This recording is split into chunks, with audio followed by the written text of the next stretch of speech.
Sedan ကားတစ်စီးလို့လည်းမောင်းနေရတာ Fun to Drive ဖြစ်မယ် Crossover တွေလိုမျိုးနောက်ခန်းမှာပစ္စည်းတွေအများကြီးပြန်ဆောင်နိုင်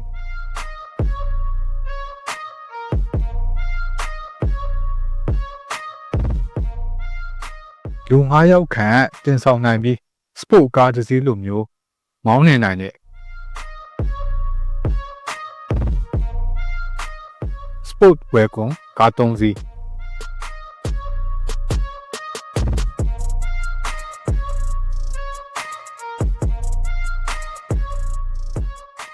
ဂျာမန်အခြေစိုက်ကားကုမ္ပဏီတွေဖြစ်ကြတဲ့ Audi, BMW, Mercedes အစရှိတဲ့ကုမ္ပဏီတွေမှ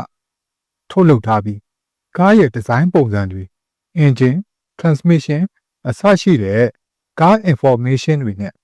ကားတန်ဖိုးတွေကိုပြောပြပေးတော့မှာဖြစ်လို့ဗီဒီယိုလေးကိုကျွန်တော်နဲ့အတူအဆုံးထိလိုက်ပါကြည့်ရှုပေးပါဦး Mercedes AMG E63S Wagon ဇင်ခံကားတွေထုတ်တဲ့ Mercedes ကထုတ်လုပ်ထားတာဖြစ်ပြီးအရင် model တွေတုန်းကလည်းဆွဲဆောင်မှုရှိတယ်လို့အခု model အသစ်မှာတော့ပိုပြီး aggressive ဆန်တဲ့ design ပုံစံနဲ့ဖြစ်ပါ Mercedes AMG ရဲ့ downlight ပုံ gray နဲ့အလင်းမှာတော့ကြီးမားတဲ့ Mercedes logo ကိုတွေ့မြင်နိုင်ပါတယ်ဆွဲဆောင်မှုရှိတဲ့ headlight ပုံ design နဲ့ light ဖတ်တဲ့ front bumper ကိုလည်းတက်ဆင်ပေးထားပါတယ်ဒီဘက်ကကြည့်ရင်အနောက်ဘက်ကိုအနှဲငယ်နှိမ့်ဆင်းသွားတဲ့ design နဲ့အနောက်ဘက်မှာတော့အနှဲငယ်ရိုးရှင်းတဲ့ design နဲ့ကားနောက်ကြီးကိုတွေ့မြင်ရမှာဖြစ်ပြီး Mercedes logo နဲ့ E63S ဆိုတဲ့ badge ကိုတွေ့မြင်ရမှာဖြစ်ပါတယ်ကားအတွင်းပိုင်းမှာတော့ Mercedes ကားတွေရဲ့ထုံးစံအတိုင်းလှပပြီးဆွဲဆောင်မှုရှိတဲ့ Mercedes logo နဲ့ steering ကိုတွေ့မြင်နိုင်ပြီး driver အရှိတ် display မှာ information တွေကို steering control ကနေပြောင်းလဲအသုံးပြုနိုင်ပါတယ်ကား information တွေပြတဲ့ driver အရှိတ် display နဲ့တစ်ဆက်တည်းဖြစ်နေတဲ့ touch screen display မှာတော့ကား aircon တွေ entertainment တွေကိုထိန်းချုပ်နိုင်မှာဖြစ်ပါတယ် display အောက်နားမှာတော့ aircon vent ၄ခုကိုတက်ဆင်ပေးထားပြီးအလဲဆန်တာ console မှာ entertainment display ကိုထိန်းချုပ်နိုင်ရန် touch bar ပါဝင်ပါတယ် Mercedes AMG ကားတွေရဲ့ထုံးစံအတိုင်းထိုင်ကုန်တွေကအပြစ်ပြောစရာမရှိအောင်ပြီးပြည့်စုံပါတယ်အမဲရောင်ပေါ်မှာအဝါရောင်ကျိုးနဲ့ချုပ်လုပ်ထားတာကလိုက်ဖက်လွန်းလှပါတယ်အရှိဘက်ထိုင်ကုန်တွေမှာတော့ထိုင်ကုန်မှာဆက်နဲ့ထိုင်ကုန်အပူပေးစနစ်တွေပါဝင်လာမှာဖြစ်ပါတယ် AMG model line up ဖြစ်တာကြောင့်ကာဗွန်ဖိုက်ဘာအများအပြားကိုတက်ဆင်ပေးထားပါတယ်နောက်ခန်းမှာလည်းလူ3ယောက်ခန့်လိုက်ပါစီးနှင်နိုင်ပါတယ် station wagon ဖြစ်တာကြောင့်ကားနောက်ဘက် trunk မှာကြီးမားပြီးကျယ်ဝန်းပါတယ်ပစ္စည်းအများအပြားကိုလည်းတင်ဆောင်နိုင်မှာဖြစ်ပါတယ်အင်ဂျင်ပိုင်းကိုတော့ AMG ကားတွေရဲ့ထုံးစံအတိုင်း Handcraft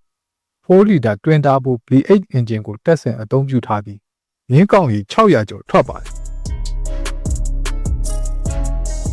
0 to 60ကို 3.4 second အတွင်းအရှိန်တင်နိုင်ပါတယ်ကဲကားအကြောင်းကိုပြောတာအတော်လေးပြည့်ပြည့်စုံလောက်ဖြစ်သွားပြီမို့လို့သူ့ရဲ့ဈေးနှုန်းကိုပြောရမယ့်အချိန်ရောက်လာပါတခုပြောပြချင်တာက AMG line up တွေဖြစ်တာကြောင့်တခြား Mercedes တွေနဲ့ယှဉ်ရင်ဈေးကြီးပါတယ် Mercedes AMG E63S wagon ကိုဒေါ်လာ3,200,000 ခန့်ကျတဲ့မှာဖြစ်ပါတယ်ဒါဟာ wagon ကားတစ်စီးအတွက်ဆိုရင်တော့အတော်လေးများတဲ့ငွေပမာဏပါကားတန်မှုတည်တံ့ကိုမြန်မာငွေကျပ်သိန်းပေါင်း4,900 ဝန်းကျင်ခန့်ကျတဲ့မှာဖြစ်ပါတယ် BMW M5 Touring BMW M5 ကိုတော့တော်တော်များများသိကြမှာပါ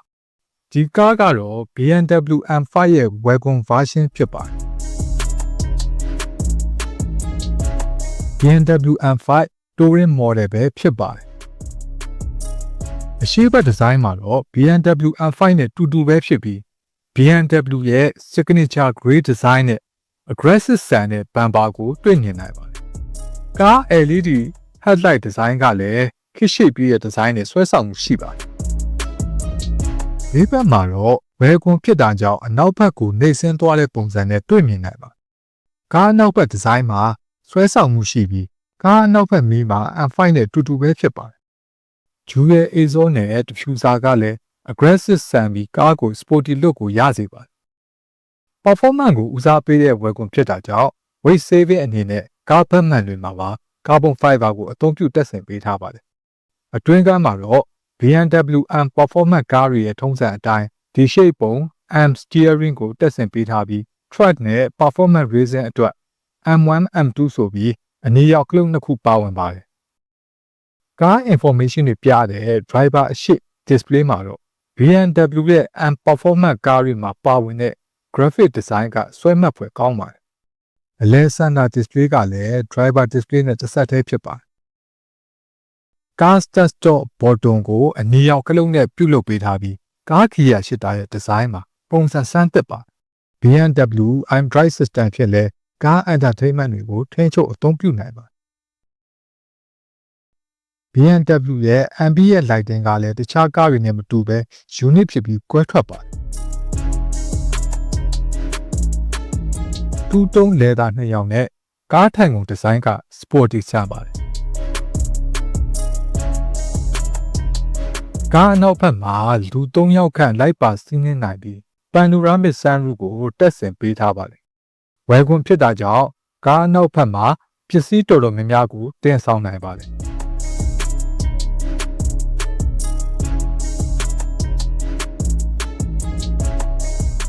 4.4 လီတာ Turbo V8 Plug-in Hybrid Engine ကိုတက်ဆင်ပေးထားပြီးမြင်းကောင်ရေ920ခန့်ထွက်ပါတယ်။ Performance ကောင်းတဲ့ V8 Engine ကိုတက်ဆင်ပေးထားပေမဲ့မြို့တွင်းတွေမှာ EV မှုနဲ့မောင်းနှင်နိုင်တာကြောင့်စီစားနှုန်းတက်တာစီမှာဖြစ်ပါတယ်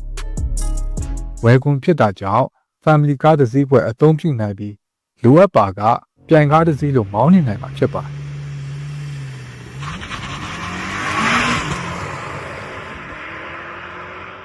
။ဈေးနှုန်းအနေနဲ့ဒေါ်လာ3,300,000ဝန်းကျင်ခန့်ကျတယ်မှာဖြစ်ပြီးကားတန်ဖိုးတည်တံ့ကိုမြန်မာငွေကျပ်သိန်းပေါင်း9,000ကျော်ကျတယ်မှာဖြစ်ပါတယ်။ Audi RS6 ကဲရီတင်ဟာ BMW fan တယောက်ဒါမှမဟုတ် Mercedes fan တယောက်ဖြစ်နေတယ်ဆိုရင်တော့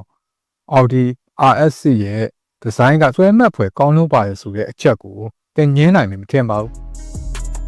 ဝယ်ကွန်ကားတစ်စီးဖြစ်ပေမဲ့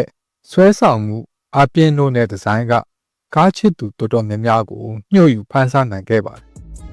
။ Audi RS7 နဲ့ရှေ့ဒီဇိုင်းအနည်းငယ်ဆင်တူပါတယ်။ Audi ရဲ့ signature grey design ကား headlight နဲ့ daytime running light မှာလည်းလိုက်ဖက်မှုရှိပါတယ်။အနောက်ဘက်ကိုနှိပ်စင်းသွားတဲ့ပုံစံဒီဇိုင်းကတခြားဝယ်ကွန်တွေနဲ့မတူဘဲတမူထူးခြားပြီးဆွဲဆောင်မှုရှိပါတယ်။အနောက်ဘက်မှာတော့ဆွဲဆောင်မှုရှိတဲ့ကားနောက်မီဒီဇိုင်းနဲ့ exhaust ကိုတွေ့မြင်နိုင်ပါတယ်။ Audi ကားတွေမှာတွေ့ရလိမ့်ရှိတဲ့ LED matrix animation နဲ့ကားမီးလုံးတွေကတခြားကားတွေနဲ့မတူဘဲ unique ဖြစ်ပြီးစမ်းသစ်ပါတယ်။ Audi ကားတွေက technology ဘိုင်းကိုအသားပေးတာကြောင့် driver ရှေ့က display နဲ့ entertainment navigation နဲ့ကား aircon အတွက် touch screen display နှစ်ခုစုစုပေါင်း display 3ခုအထိတက်ဆင်ပေးထားပါတယ်။ကား driver ရှေ့က display မှာတော့ကား information တွေကိုပြသပေးမှာဖြစ်ပြီး navigation နဲ့ entertainment အတွက်တော့အလဲ center display နဲ့အောက်ဖက် display မှာတော့ကား aircon တွေကိုထိန်းချုပ်နိုင်မှာဖြစ်ပါတယ်။ quality ကောင်းမွန်တဲ့ sport ထိုင်ကုန်တွေကိုတက်ဆင်ပေးထားပြီးကားနောက်ဖက်တွင်လည်းလူ3ယောက်ခန့်လိုက်ပါစီးနှင်းနိုင်မှာဖြစ်ပါဝယ်ကွန်ကားဖြစ်တာကြောင့်မို့လို့စီဒန်ကားတွေတဲ့ပစ္စည်းတွေကိုပုံမတင်ဆောင်နိုင်မှာဖြစ်ပါ